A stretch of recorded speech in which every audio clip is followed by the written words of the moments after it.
اکبر کی سلامتی کا چراغ جلایا، بابا کی سلامتی کا چراغ جلایا، اس کے بعد اس مقام پہ جا کے بیٹھ گئی کہ جہاں سے علی اکبر کو آخری مرتبہ رخصت کیا تھا۔ ادھر روز عاشورہ آئی، ادھر حسین جنازے اٹھا رہے ہیں کہ پیاسے کو قضا سانس بھی لینے نہیں دیتی، ایک لاش ابھی لایا ہے، ایک لینے چلا ہے۔ زہرا کا لال جنازوں پہ جنازے اٹھا رہا ہے، ادھر صغرا ہے کہ اپنے بھیا کا انتظار کر رہی ہے کہ اتنے میں نماز عصر کا وقت قریب آ گیا۔ صغرا پھر آ گئی، روضہ رسول پہ ایک چراغ جلایا، ایک ہوا کا جھونکا آیا، وہ چراغ پھر گل ہو گیا، دوبارہ چراغ جلایا، ہوا کا جھونکا آیا،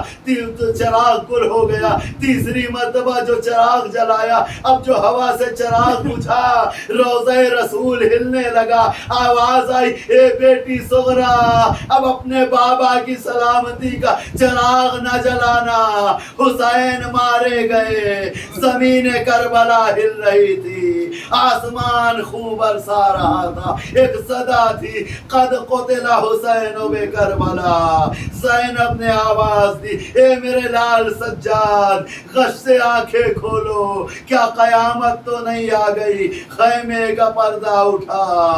بابا کا سر نو کے نیزہ پہ، السلام علیکہ یا ابا عبداللہ، بابا مارا گیا، ہم یتیم۔